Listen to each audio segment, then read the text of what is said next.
we did that wedding we went to that courthouse in Wisconsin because Christian was convinced that the Minnesota media wouldn't know.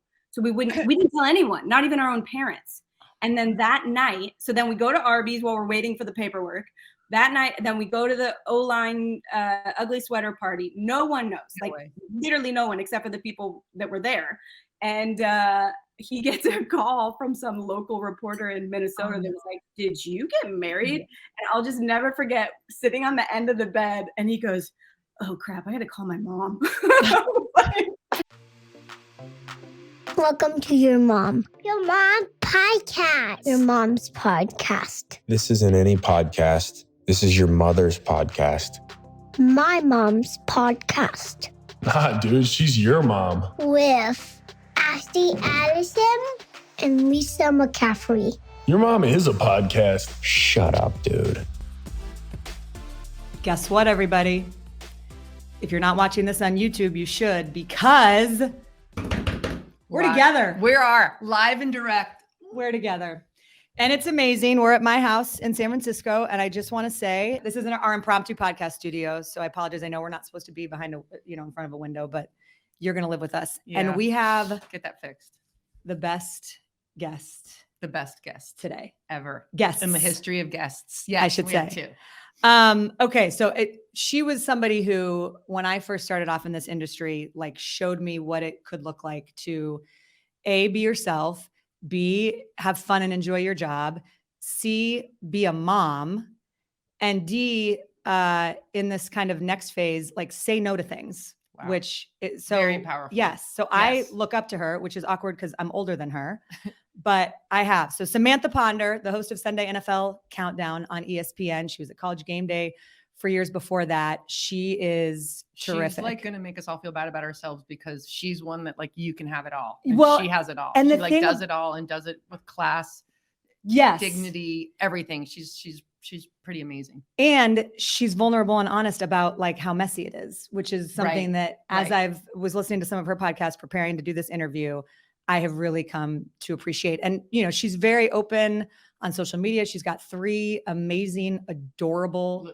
children. Oh my God. They're so cute. Beautiful husband. Yep. Wonderful husband who used to be an NFL quarterback and has now started his own cool business, which we're going to talk to her about. And then her mom, Cindi, is also going to join us about halfway through. So I think Sam Ponder is somebody who, we just need to get out of the way and kind of let her Absolutely. talk. Yeah. Enough said. Let's do it. Let's do it. Without further ado, it's so nice to be sitting next to you. By the way, so this is awesome. Great. It's pouring rain here in San Fran. That's why my hair looks so bad. But I tried my best, and but it's awesome to be here. It is so good to be here. Yeah, I know. I've never been happier. It's going to be a great hour. Enjoy this conversation. Really immaculate in your house. Sam and Cindi Ponder. Samantha Ponder. This is exciting, and I'm just going to come right out and say it. Yes, because this we're all about vulnerability in a safe space. So I'm just going to tell you that I have loved you in my heart for many, many years. And if this podcast only brings me together with Lisa and with you, it will have done what the universe brought it to do. So thank you for being here. Well, and I just want you to know how much I appreciate you. For a moment, jeez. Yeah, that genuinely, because I know that you're a genuine person. I've followed your career for a while because we obviously have mutual friends. That means a lot coming from you because I've seen the way you work and that you're doing it all while being a mom. I just have a great amount of respect for you and for Lisa. I'm a super fan, so this was an easy yes. I love it. Thank you. Love that. Well, we appreciate that. And I said this in the intro before we brought you on, but the gift that you gave me, you showed me what it was like to be a mom and to do all of these different things and to have this successful career and to really enjoy what you do. It's clear that the joy that you have and the enthusiasm that you have for your craft on the air. And Lisa said, she's kind of the living example that you can have it all, which is true. And I think you do a really good job about being vulnerable and honest, that it's messy and not perfect by any stretch. Totally. So I kind of want to start with that. Let's just start with, okay, how are you coming into today? Are your kids home? Are they at school? How is the morning? How are you doing? Yeah, I'm coming in sweating right now because I've been wrangling. So we're on spring break right now. Oh, wow. Okay. So, and when I say we, I mean collectively, we are all handling this spring break thing. And I know that there's probably a reason why it's 2 weeks, but 2 weeks with 3 children at home. 2 weeks spring break. What? You got to get your money back from that school. Yes. Yes. It's You been an kidding me? experience.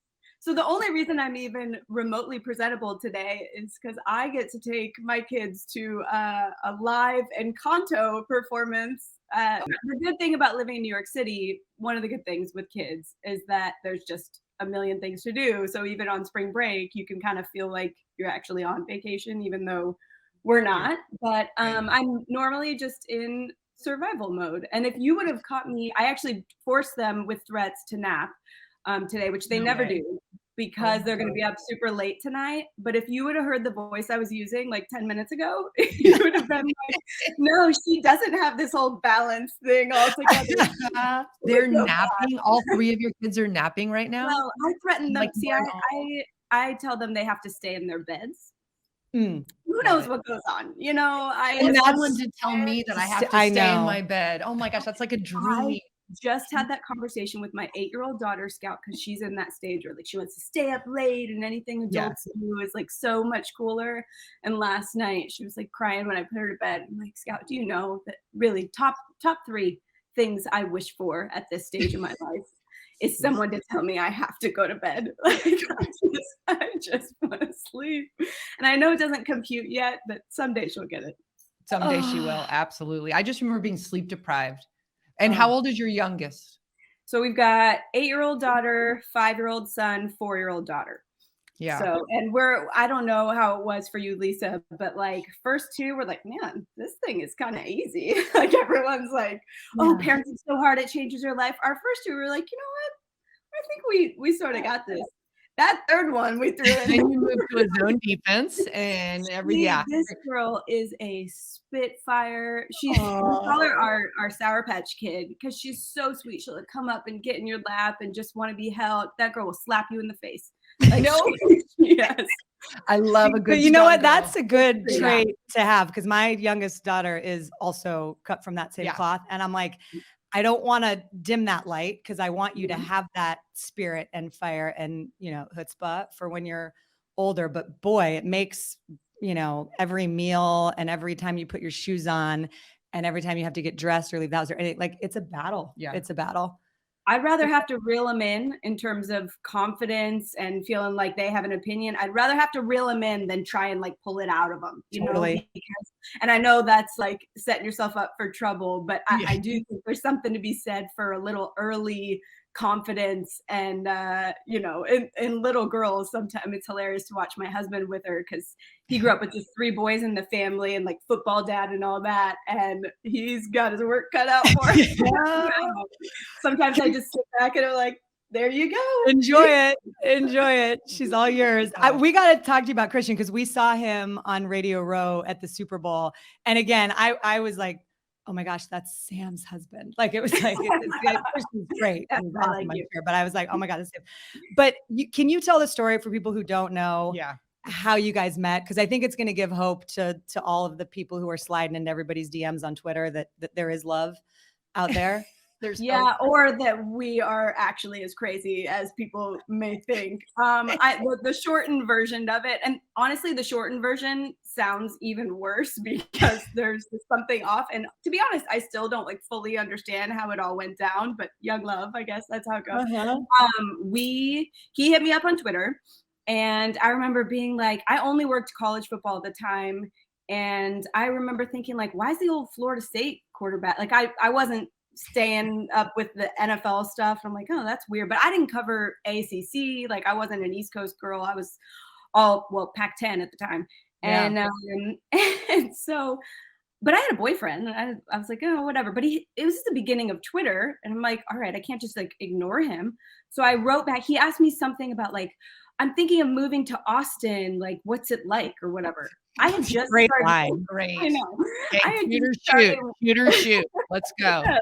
Come on. I had just started working for Longhorn Network, so I moved to Austin. But he was from Dallas. I'm like, I don't know, get a realtor, like something. Anyway, this sounds shady, but I followed him back because Ashley, you'll understand this. Like at the beginning of my career, my worst nightmare was having some sort of like shady connection to an athlete.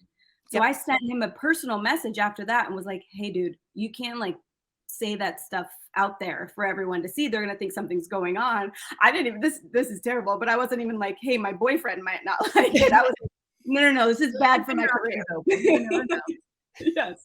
So anyway, the guy I was dating, it was kind of a casual thing. We ended up breaking up over the summer. That was like in the spring. Then during training camp, and you'll both understand how crazy this is, he sends me another message. We had a mutual friend with the Vikings that knew the guy that I had been dating and knew we broke up. He sends me another message on Twitter and we start talking on the phone. So that's, training camp, late July, August. Every night we spoke for like 4 hours. And in some ways I'm like, you know what, now in hindsight, he wasn't studying. That's very sacrificial. Wow.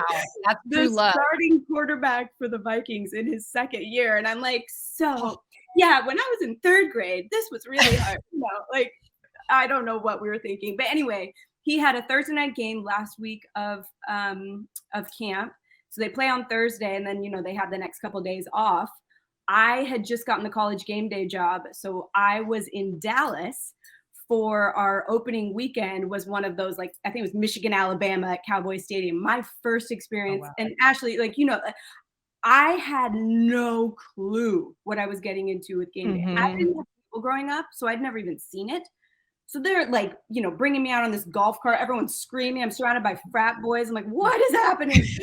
The night before that, he flew to Dallas to see his family and came over to the hotel. And this sounds so shady, but it's actually not. We stayed up all night talking because I was like, I can't be like seen with you. You have to come. This is the season for him. Yes. Yeah. Yes. Wow.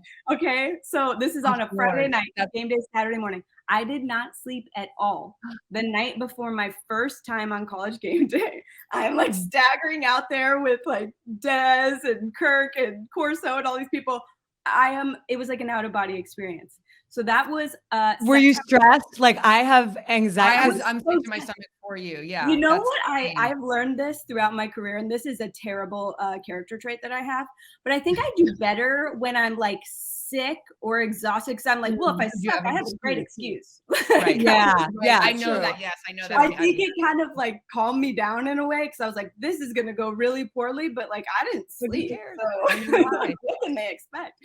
So anyway, so our PR lady at ESPN at the time comes up at game day and she's like, hey, I want you to meet this guy. This is the quarterback of the Vikings. We like shake hands. Like we had, like, oh, very nice to meet you guys. Just spent all night with, talking. Yeah. Yes. So then he goes back to Minnesota. That's September 1st, 2012. We were engaged December 17th, 2012 and married. No, engaged December 2nd, married December 17th of 2012. No way. Was not pregnant. I know you're thinking that. That is that's the ultimate true love of shoot or shoot. He knows what he wants. He's like, that's it. And that's amazing. I mean, it's wild when you think about it, but that's also it's kind of like, that is an amazing story. And kind of when right? I think we both admitted to each other at this point that we were both scared that each other was like the best we could do. And we didn't want the other person to find out. Actually. Now, how do you feel about him? So now that you're 11 years in. I know it's wild that it has been that long, but and I think for both of us, you guys know how this is. I had gone from Longhorn Network to all of a sudden on game day. He had gone from Florida State and like his first year played a little bit, but he was, he kind of came in later in the season to like, this is his second year. All of a sudden they're in the playoffs. It was like when they beat the Packers to go to the playoffs and Adrian Peterson's there. They're having like their best year in a long time. Our lives all of a sudden, and I'm still traveling 5 days a week. So our lives went from like 0 to 100 real quick. It was wild. How did your family feel about like because you guys got married sort of at a courthouse, you had a bigger wedding later. Yeah. But you got married, went to Arby's that night, I've seen. Oh yeah. And then an ugly sweater party for the O-linemen. They were like, where are you, man? Why are you here? Was that like what you dreamed about as a little girl? Like, was that like your knight in shining armor? Yeah. I don't know if either of you are like this, but it's not that I ever thought I wouldn't get married, but I wasn't one of those girls who like dreamt of my wedding and I was such a little tomboy, and like all I wanted was like my dad to tell me I was like doing good work in the yard and had a good crossover. Like that's all that so much of my world was connected to like my dad as a basketball and football coach and all 4 kids like playing sports. I don't know. I never envisioned a wedding like in my mind, which is probably good because that probably would have been a little disappointed for the reception. But yeah, we did that wedding we went to that courthouse in Wisconsin because Christian was convinced that the Minnesota media wouldn't know. So we didn't tell anyone, not even our own parents. And then that night, so then we go to Arby's while we're waiting for the paperwork. That night, then we go to the O-line ugly sweater party. No one knows, literally no one except for the people that were there. And he gets a call from some local reporter in Minnesota that was like, "Did you get married?" And I'll just never forget sitting on the end of the bed, and he goes, "Oh crap, I got to call my mom." You think? Yeah. Lisa, can you imagine? No, that is insane. It's so. What did she say? Was she okay? I didn't hear her. No, you hadn't even met her. I had met her because we had another game day thing in Dallas, I think. No, wait. Honestly, it's terrible. I don't remember. The good thing is his mom is like a total sweetheart.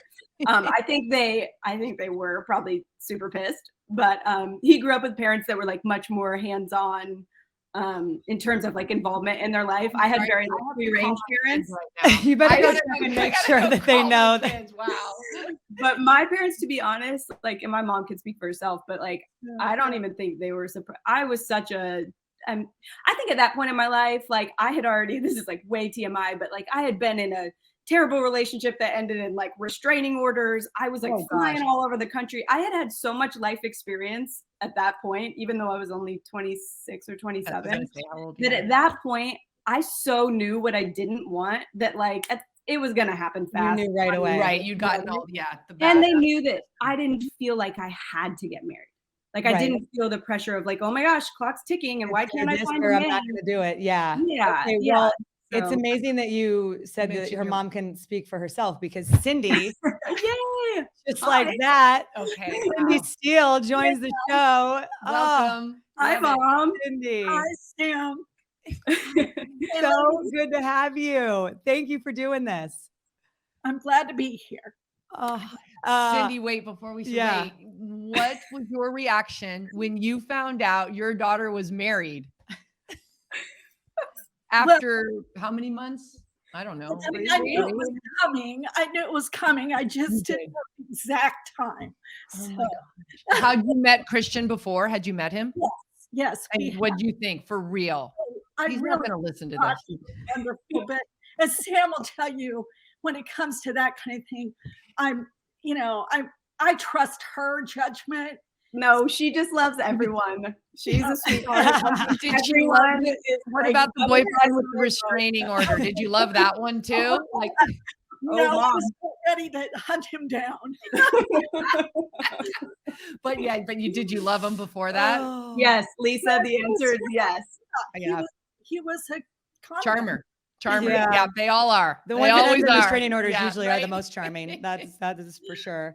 Wow. Okay, then I got to ask too. Last thing on Christian, because this is so. I just love that story, and it's amazing that you guys have now been together for 11 years and have this amazing family, and that it all worked. Again, it's like giving people false hope, probably for what's realistic from a Twitter DM.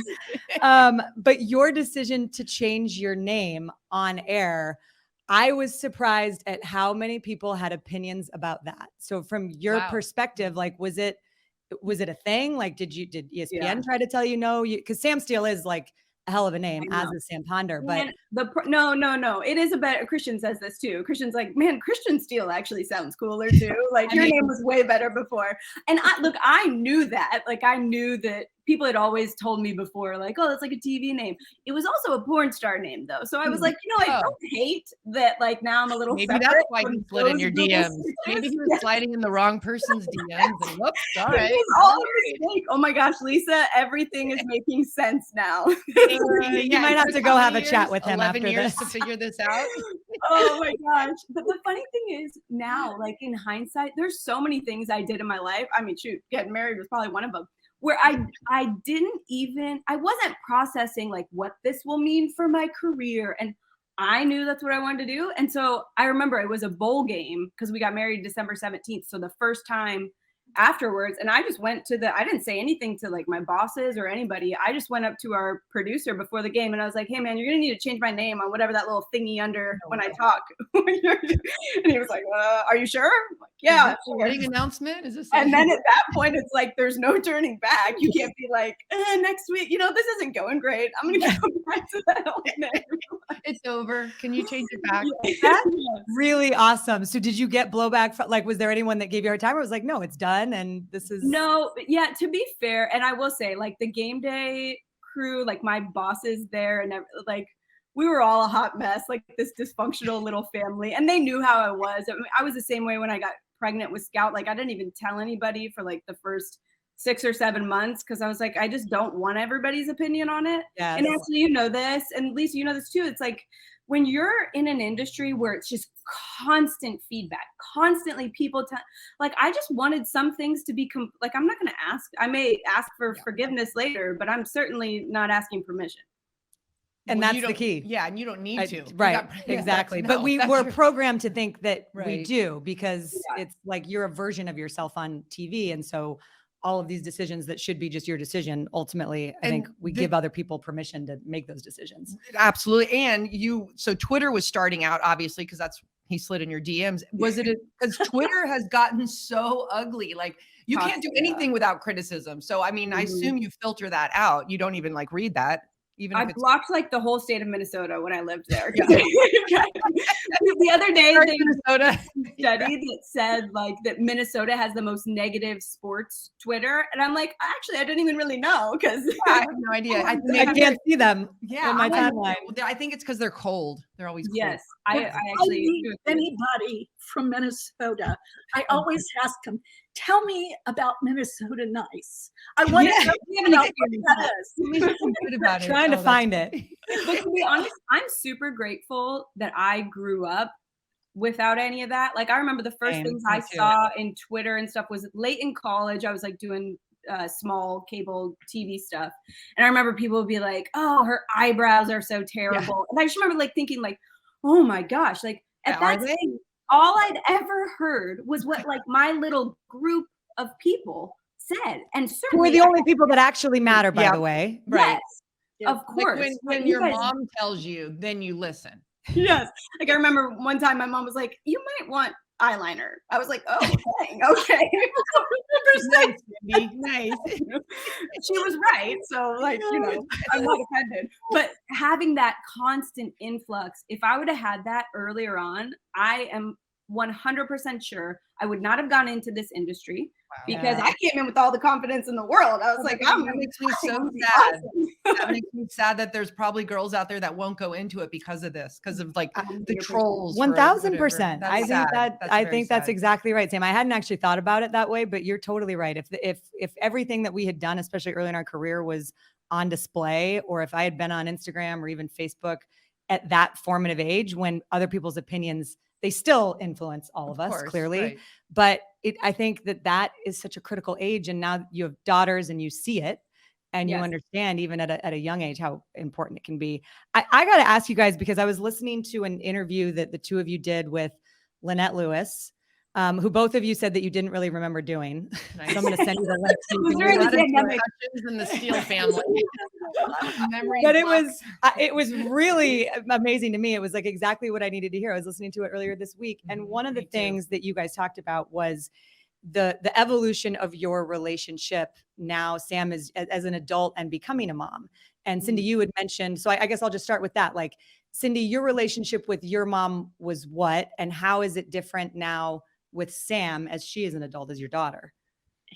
Yeah, my mom was kind of removed. Okay, so I didn't really know her. I mean, she was there, but she was involved outside of our home, so I didn't really get to know her much. I don't know. With Sam, I honestly, I don't remember thinking about relationship. I mean, Sam she just lit up the room when she came in. She was so much fun. Everybody loved Sam. And so, I mean, there was relationship, but I don't remember thinking about it. I just knew I loved her. I wanted to care for her. I wanted to provide everything she needed, but I just don't remember thinking about that. And then as we got older, I did. And it began to evolve into, okay, what does this look like? I mean, one thing that you got to know about Sam, she is a truth teller. She can speak truth into your life, maybe that you don't want to hear at the time. But then you need to hear. Oh, that's so true. I wish I knew that years ago. Damn her. And kids do that in general, but I think exactly. You don't necessarily want to hear it, but the basis of all really solid relationships, especially like familial relationships, is honesty. Mm-hmm. Yeah. And it required a season of us. Like when I left, I moved away at 18, moved to New York on my own. And we were kind of old school with that. Like now I feel like parents like, take their kids to school and are still paying all the bills. And like, still like mine was like, peace. Like, yeah, wow. And I didn't even have a cell phone at the beginning. So it was, it was kind of how it used to be. We were a little traditional in that way. And I actually think, even though there are some years where I'm like, oh, I really should have been like calling my mom more and everything. It was good to have that separation because it really was a transition then into like a new season of friendship and relationship where I came home and like, yes, of course she's still my mom. And like, I'll go to her in ways I wouldn't go to a friend. But there was a different level of like, I think mutual respect and connection and conversation about things that we weren't able to have before because of very like you're the mom and I'm the daughter, like that right. That distinction was really made to the point where, to what she's saying about like truth telling, I've definitely erred on just being the bratty daughter that's like, mom, why are you wearing that, like that, that kind of stuff. There was for sure some of that, but I think a lot of it was just getting to the point where I wanted that connection of like, I need a truth teller in my life. Like, can we help each other out here? And we got really close in that season. Yeah, Wow. she would do things like, I'm married. Her dad is an attorney coach, left brain, really tough, not emotional kind of guy. And I remember one time Sam goes, Mom, you're trying to become like Dad. Quit it. Just be yourself, and that made me think, you know what? I am trying to fit into this. I was the only non-athlete in our family. And that has challenges because Sure. my music and my Hebrew and Greek and all the things that I do. And I kind of got like embarrassed that I didn't fit into their world. And Sam freed me to do that, to just be myself. That's awesome. I That's love amazing. that. Yeah. I love that. I think there's so much, and we've talked about this before, but and you said Luke came home the other day and was kind of expounding on what he's realized is her youngest, that there's a lot of dynamics and there's a lot of, what did he use the word, neurotic tendencies between a mom and a daughter, especially as adults. I mean, you go through the stuff you go through as kids and teenagers and all of that, but it's a beautiful and important relationship. So I guess I would just ask both of you as two people who have poured into each other to have that friendship. For someone listening who wants to have a closer relationship with their mom or their dad as adults, like what would you say? What advice would you give, or what would you say to somebody who is kind of looking at it like it's not too late, first of all, right? Like no matter how many years it's been, it's not too late. Oh, because our relationship was so different before. My parents are old school in traditional. I mean, I grew up in a Christian environment, and it was a very like don't ask, don't tell in some ways. Like it was just like the parents are the parents and the kids are the kids. And there's some of that I think is healthy in terms of like respect for authority and things like that. But I think what we both realized is actually what's brought us together has been shared vulnerability. Because I think as a kid, and look, some of this is age, your parent, you have to use the discernment to know what's age appropriate.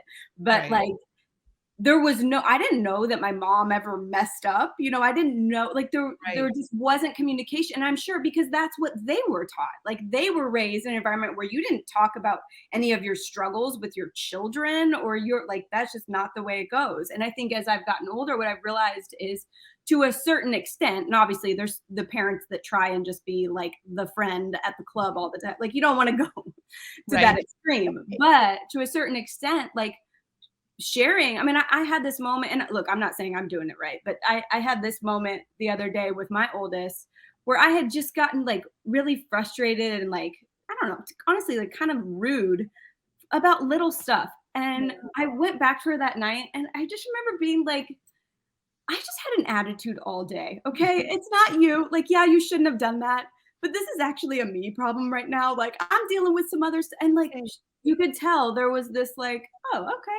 Like, yeah. whatever. And that meant a ton, I'm sure, to her. Yeah. Well, I think it's just the awareness, Yeah. and my mom and I now, I think, are in that place where like we got into it the last time I was in Phoenix. Like we'll go at each other like moms and daughters do. But at the end of the conversation, it was like, Mom, honestly, like me getting to the place where I could say, Mom, what I was really looking for there was you to just be like, it's okay, come here. Like that sometimes it really is just the other person needs to feel love. Like it doesn't always have to be like a perfect lesson and like, here's the sermon for this situation. Like what we're really looking for is connection. And so my mom and I have like grown so much in that way. I think, Mom, I'm probably speaking for you. No, there. that's true. That's true. Cindi, was it an adjustment for you to have this relationship evolve? Because that's hard. That's a hard thing for a parent to kind of let go, but still stay there and be there for them at the same time. It's definitely. Yeah, maybe it was freeing too. There was something in me that wanted that relationship. I had just never been taught how to do that. And so Sam really helped me. And I think the younger generation maybe help parents to process these things. And so she really helped me to just learn some basic things, like just, the biggest regret I have of parenthood is being too busy. We were too busy. It wasn't about margins. It was about the core of who we were. It was too much. And so now I am doing my best to just be available. Yeah. Oh, that's fine. And my kids and whatever. Sam knows if she needed me, I'd drop whatever I'm doing and go. And you have 4 kids, right? Yes. Yes. Wow. And is it? Yes. And how many grandkids? Like 1,000 grandkids. 12. 12 grandkids. Wow. What a so blessing. being Oh, that's available, awesome. I mean, it's a total Yeah. blessing, and being available equally to all of them is probably something that you maneuver. And by the way, you've done some amazing things in your life. I want Sam to brag on you for a little bit because I know you've done some really cool things. I know you're shaking your head, but I'm gonna give Sam the floor. Yeah, don't Brag on your mom. mute her for a second. So here's the thing. She's saying this about like being too busy and like that she's, wants to be available now.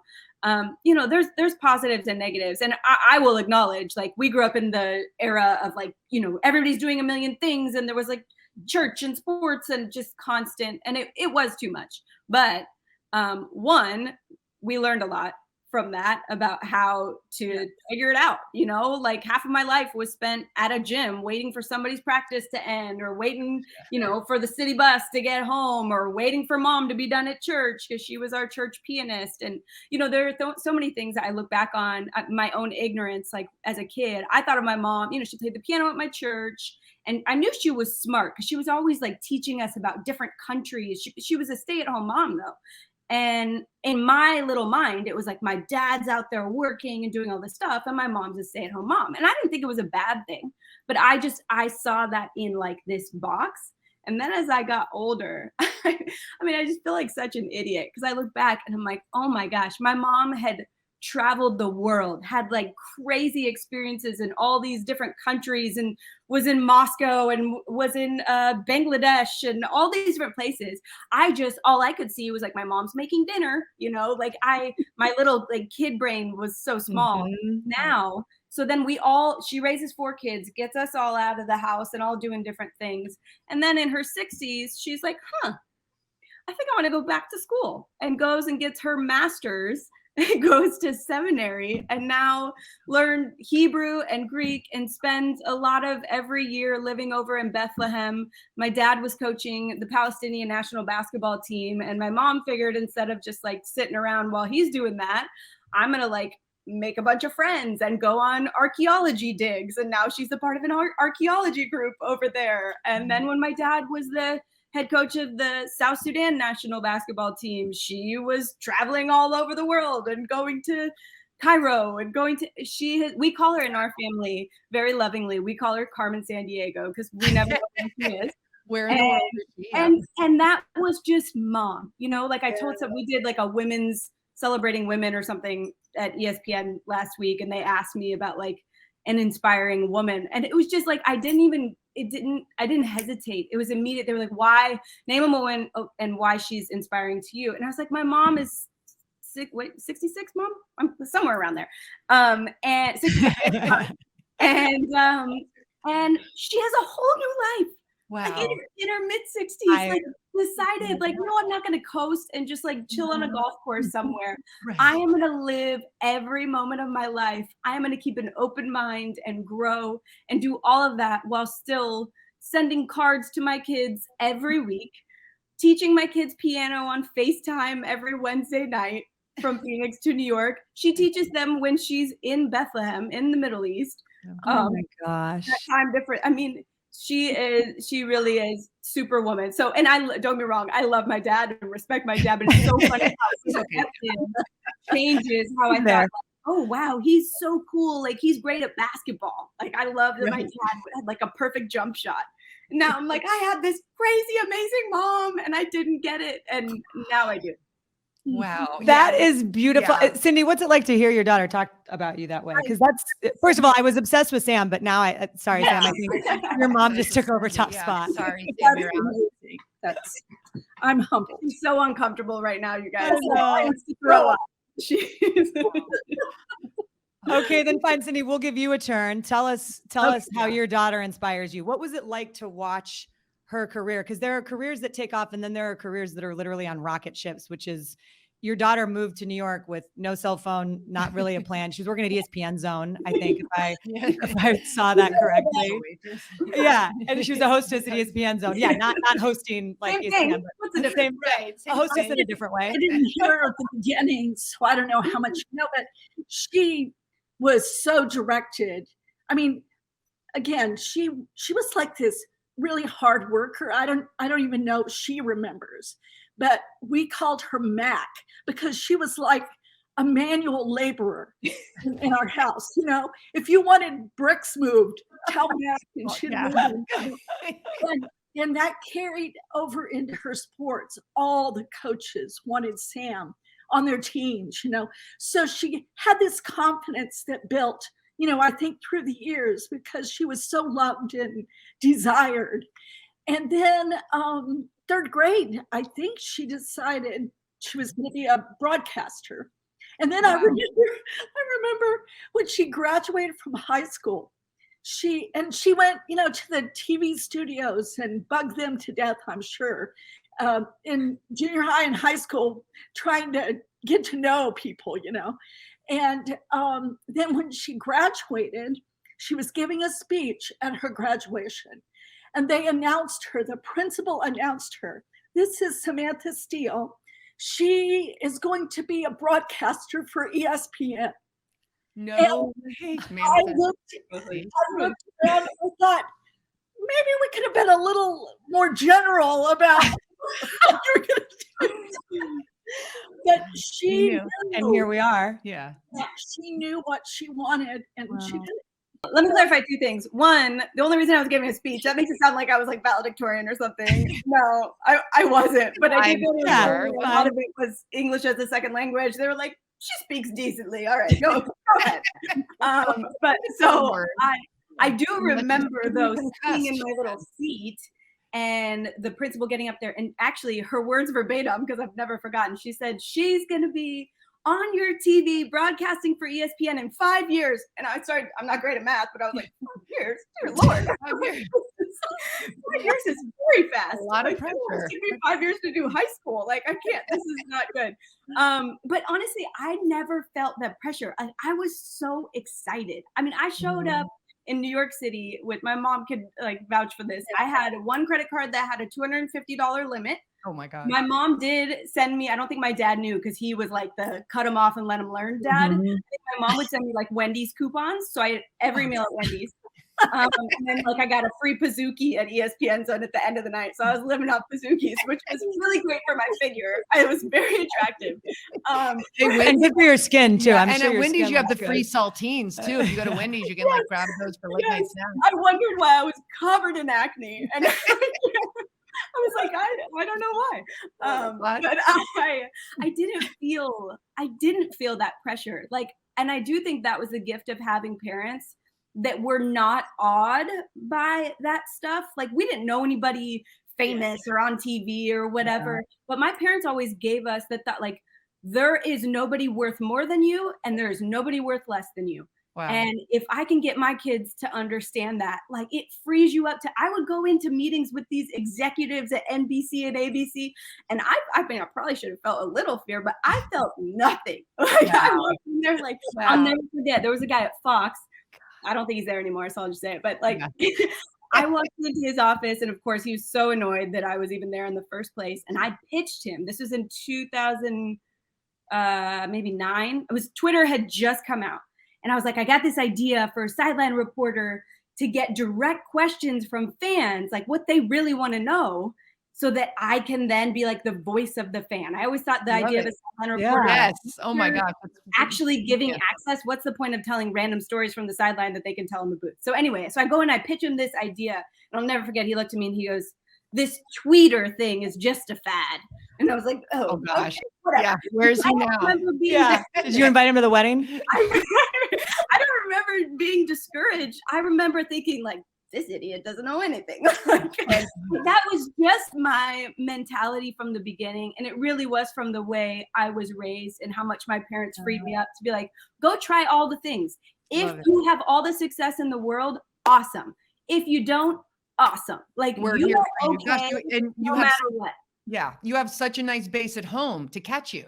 I remember, wasn't it Olivia said that too? She's like, oh, I had such a security blanket, a net, that if something was to go wrong, I have a great family back home that'll support me no matter what. But that's beautiful. That's amazing. Very lucky you had that. Your parents are amazing. I love it. Faith is clearly such a big part of your family, and Sam, a big part of your upbringing, and Cindi, I assume yours too, and a huge part of your life. So I would just love to know, I think there's a lot of parents who are faith oriented, who want their kids to also have faith be a big part of their life.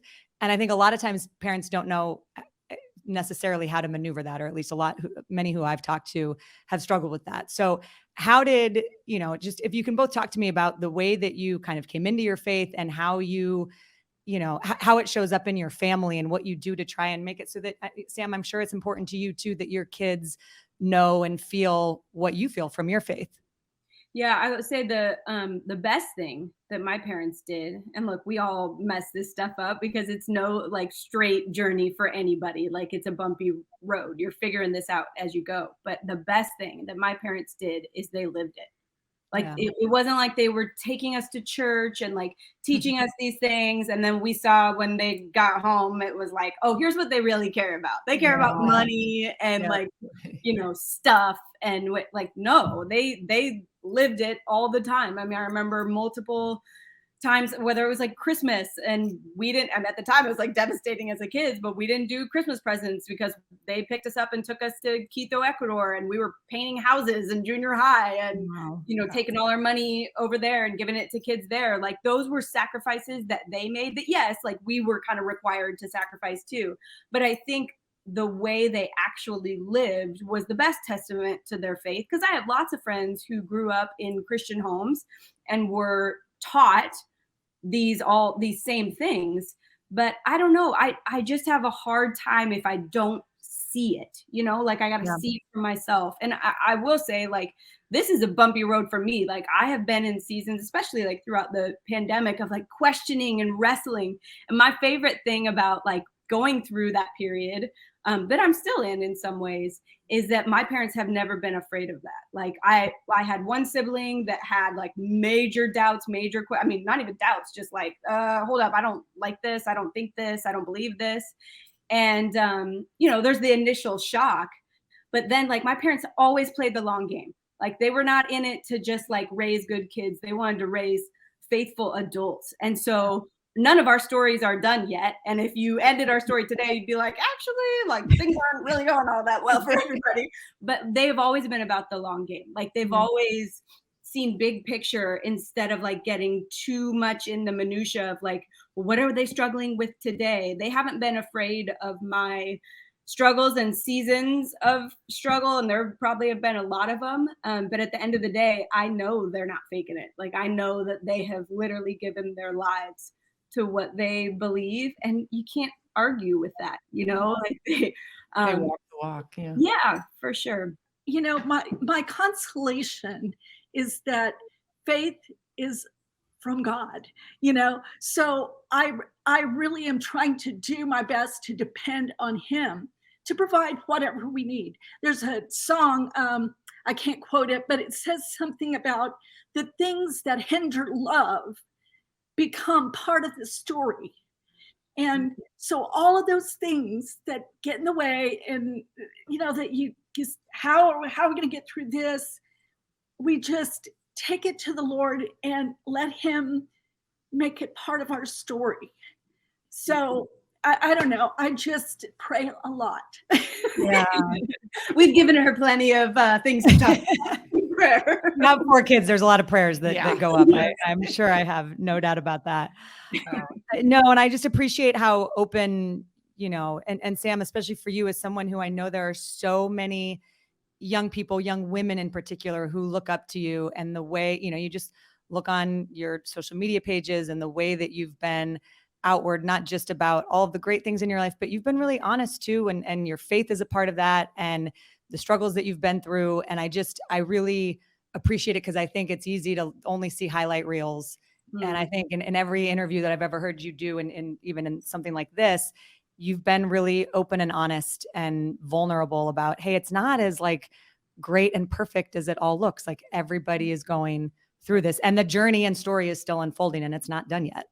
Yeah, I think it's important, especially for people who are people of faith, to not in any way frame the Christian walk in particular, just because that's what I know, like as something that is like, once you decide, then everything's amazing. And then you get the job, and then you get the husband. Like, we've been a hot mess. Like, yes, on the surface, like you could write out my resume and like, oh, I have 3 healthy children. Like, these are all good things, but like, it is a daily struggle. Like I mean, I'm not in therapy, but I should be, like, because like it is not easy. And that's also why I've never tied my faith to, I just never wanted to monetize my faith. Because what happens when you start like doing all the speaking circuit things, and people put you on that pedestal as like, that's our Christian poster person. You then, as soon as you start struggling, you're going to do one of 2 things. You're going to completely fall off the wagon and like disappear, or you're going to keep it all secret. And you're going to be afraid to ever say like, man, I don't know what's going on right now, or I've made some really bad decisions, because then that's tied to like providing for your family. So I've just chosen to go the path of like, I'm not going to tell people what to believe. And I'm going to be honest about like this journey for me, because I do believe that in the end it all works out. And that's the like verse that is always stuck with me, is like, he works all things together for the good of those who love him. And I don't know how that all works, but I'm counting on that being true in the end. And she's not reticent to ask the hard questions. I mean, that's what I love about Sam. A lot of people just kind of smile and go along, not Sam.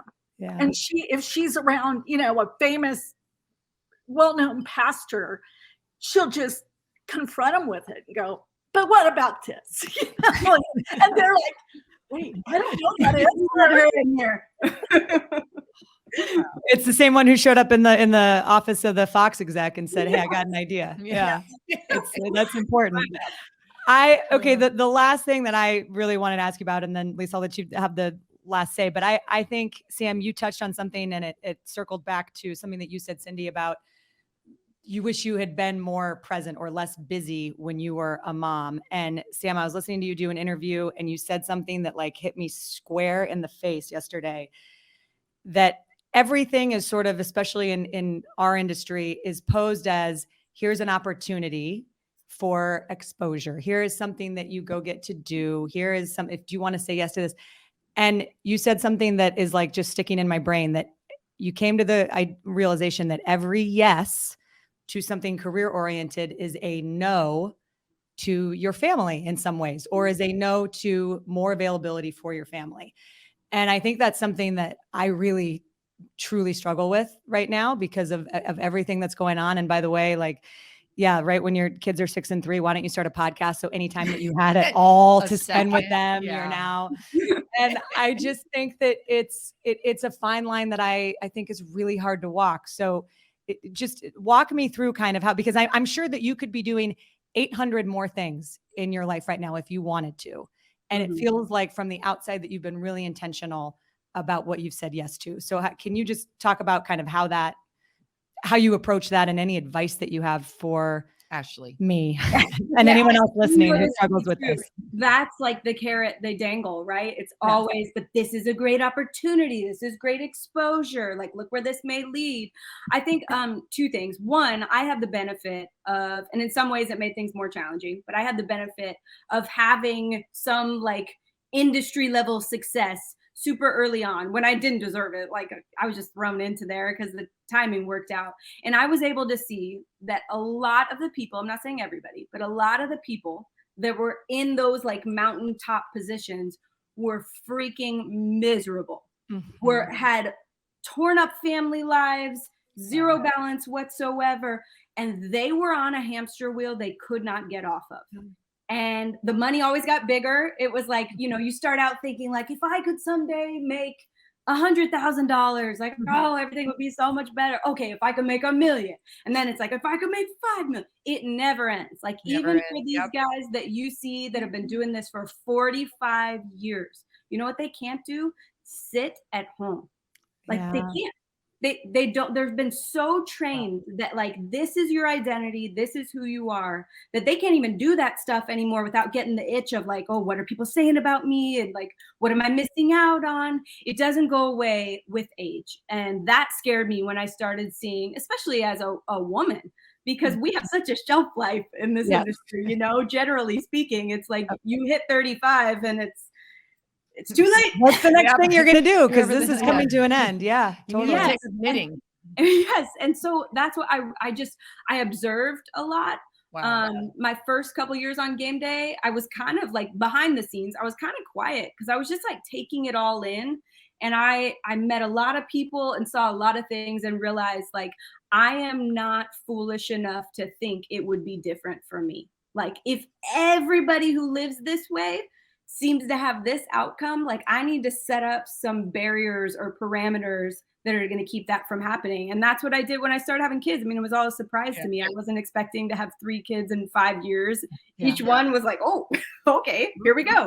Here we are. And I just realized like, I'm not going to miss this. I'm not gonna. We're not gonna do. I can't believe you realize that at an early age. That's amazing. I actually wanted this portion. I want to send it to Christian, my son Christian, not your husband, and let him listen to this too. So I think it's really important. That's impressive that you realize that at an early age too. Really amazing. It's all so seasonal, right? Like, I know when you have little kids, and that's why I've always, when I've heard you're Christian, talk about like family and stuff, I've always respected the way he talks about it too, because I think he has a realization that like, when you're a dad, that's a big deal, like, that's not like, you see a lot of guys, and it's not to say you can't play ball and be a dad at the same time, but Christian will tell you it was a part of the reason he stopped playing.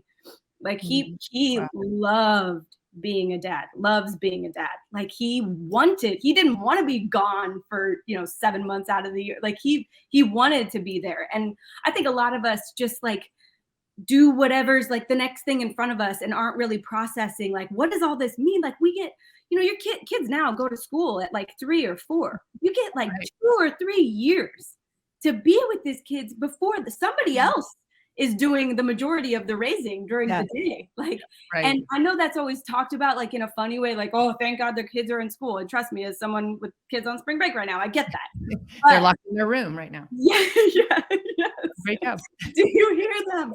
But like realizing that, yes, it's hard. And that doesn't mean it's bad. Like I wanted to be there. I wanted to be the one that was like there for all the struggles. And if that meant that all the other stuff went away, like, yeah, that's scary. And that would suck. Like, that's what I thought was going to happen. When I told them I was quitting game day, I didn't think I was going to get the countdown job. No one had brought that up. I got a call a week later. They were like, hey, you want Chris Berman's job? I was like, who is this? Ashton Kutcher? Who is calling me right now? Like this. I mean, Sam, I don't even think I realized that that's how it happened because you made a decision based on what you thought was probably in some ways like who walks away from that job that you had at game day? I was told that many times. Wow. And then it opened a door for you to be able to have, I mean, because it seems like this is a much better in terms of balancing family. And I hate that word balance because there's no such thing as balance. It's like energy management, right? That's what my friend always says. But I think that it's, if you hadn't done that because you hadn't realized that you were going to make a conscious decision, this door would have never opened. So that's like an amazing story. I didn't even realize that was the timing of how it worked out. Yeah. And there's some of it where like, look, because of Christian's financial situation, when I married him, like I had the ability to step away. So this isn't to say to all moms, like quit your job and be home full time. Some people literally have to work in order to put food on the table. But if that's not your situation, I guess all I would say is like, that's not giving up on like your dreams and that's understanding the seasons of life. Like right now, my kids are in school all day. Like I have all day during the day to do things that are just for me or to do laundry and clean. But still, you get the point. Like there's such a short season. And if you have the opportunity to spend more time, I'm not saying it's the only way, but I'm saying I have seen genuine already, just like so much fulfillment in me and so much growth in me from those years spent with them. That's beautiful. Wow. I love that. And I think at the end of the day, that's what matters, right? Like no one that we know in this industry, Sam, would ever say that even people who have retired that they wish they had taken more games or more gigs or worked more shows. Like that's not what, no one feels that way. I mean, and that's in any industry. No one ever on their deathbed wishes that they worked more. Okay, Cindi, we're going to let you have the last word. Can you tell me your favorite thing about having Sam as your daughter? Oh my goodness. Favorite thing. Well, I think Harry mentioned it.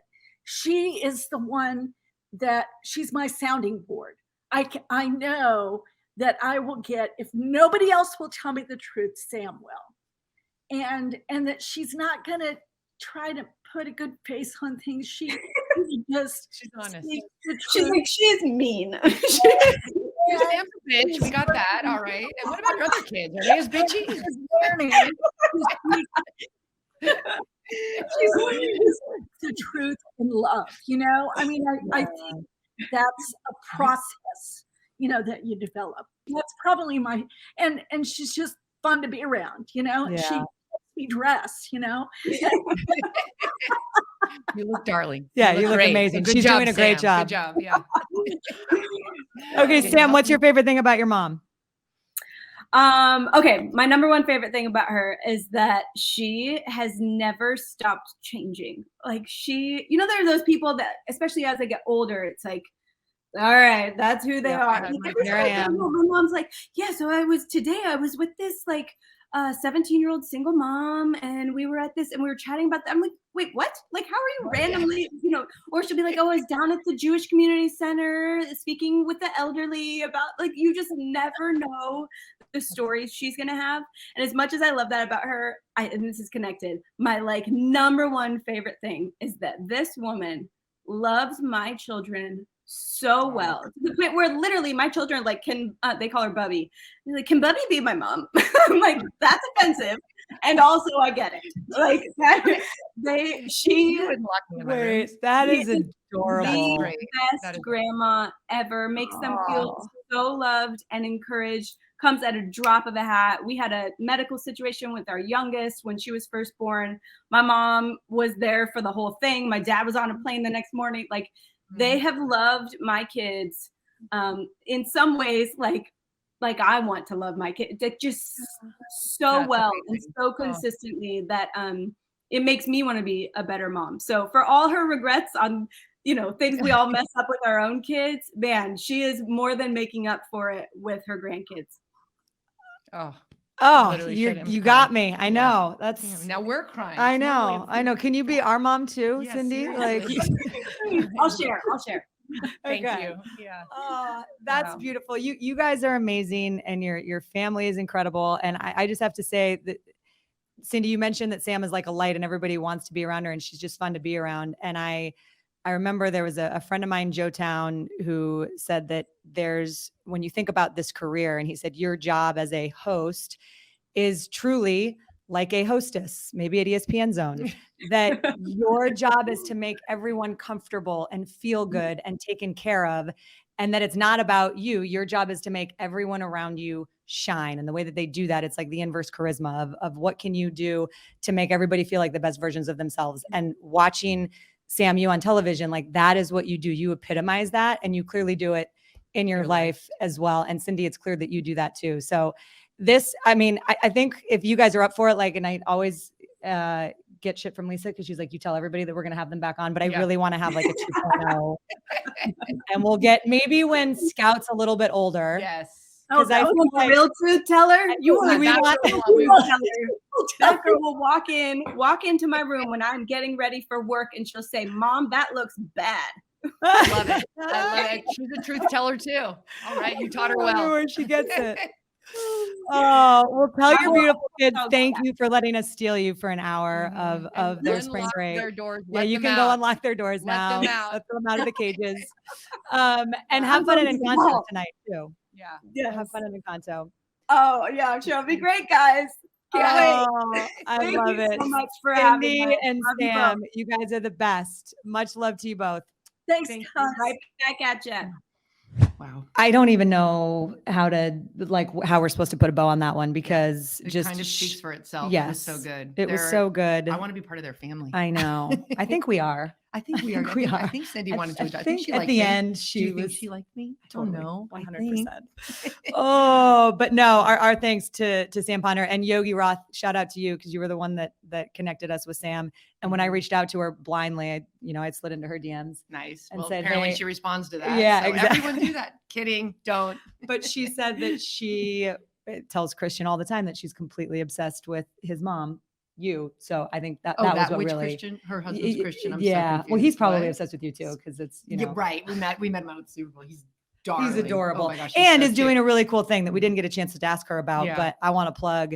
Christian started a company called The Post, Mhm. and you can go find out about it online. But it's basically a company that they're helping former professional athletes sort of navigate their careers Mhm. And after- transition into and the real world, transition which into the real there's world. Such a need for that. It's amazing that there isn't A space for that that already. there isn't already right? a ton that space isn't jammed, and it's not. And I Mhm. think you've Yeah, seen it I've seen and the you've good, lived the it bad, with the Ed ugly, when you get out of that playing group, you think you're going to play forever. It was what Jake Plummer told us. Yeah, everyone thinks that. I wish Oh, that yeah. I had known that I Yeah. wasn't going to play forever because And you it's know that rationally. like she was talking about seasons. It is there are obviously seasons, but it's a Mhm. long career, hopefully. But even if you're in it for a long time, it's still really short portion of your life. Yes, in the Very grand short. scheme of Yep. things, It's totally. it's small. Yeah.